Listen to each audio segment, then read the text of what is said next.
Alteris. Alteris. Alteris. Alteris. Bonjour à tous chers abonnés et spectateurs, aujourd'hui un nouvel épisode d'Alteris raconte-nous une histoire, et nous allons parler du film Les Fils de l'Homme.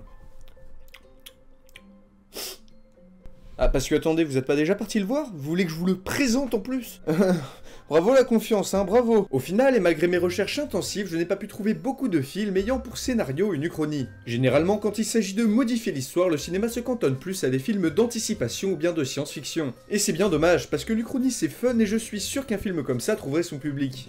Donc Les Fils de l'Homme, sorti en 2006, réalisé par Alfonso Cuarón, ayant pour acteur principal Clive Owen, et également Michael Caine. Vous savez Alfred dans la trilogie Batman de Nolan. Et dans ce film, il fume des joints, c'est drôle non? Ce film a coûté 70 millions de dollars, ce qui le place à peu près dans la moyenne des films de science-fiction. L'action se déroule donc en 2027. Cela fait 18 ans que les femmes ont cessé d'enfanter. L'histoire s'ouvre sur la mort de la personne la plus jeune du monde, qui a 18 ans. Donc vous pensez qu'en cas de catastrophe de cette ampleur, l'humanité se serrerait les coudes? Eh bah surprise, non! Le monde est ravagé par des guerres, par des famines, et dans le film, seule l'Angleterre résiste fièrement au chaos ambiant. Tandis que des hordes de réfugiés venant d'Europe et d'Afrique cherchent à y entrer par tous les moyens. Et c'est dans ce contexte que notre héros va se retrouver obligé d'escorter une femme enceinte représentant le dernier espoir de l'humanité. Alors là vous allez me dire, ouais mais Alteris c'était un peu con, c'est pas de l'uchronie, parce que ça se passe en 2027, c'est de la science-fiction. Sauf qu'on est peut-être en 2027, mais ça fait 18 ans que les femmes ont cessé d'enfanter, c'est-à-dire qu'elles ont commencé en 2009. Donc techniquement c'est une uchronie. Et voici 3 excellentes raisons pour aller voir ce film, qui fait partie de mes préférés, tout genre confondus. Première raison, l'ambiance qui est extrêmement bien foutue. On peut sentir que cette Angleterre imaginaire, même si elle tient bon, est en pleine déliquescence. L'arrivée des migrants venant du monde entier a obligé le gouvernement britannique à adopter une politique ultra sécuritaire. Impression qui est très bien retranscrite dans le film. Au fur et à mesure du visionnage, une atmosphère de fin du monde s'installe, toute glauque et pleine de désespoir. L'ambiance est très bien foutue et cela participe grandement au réalisme du film. On y croit.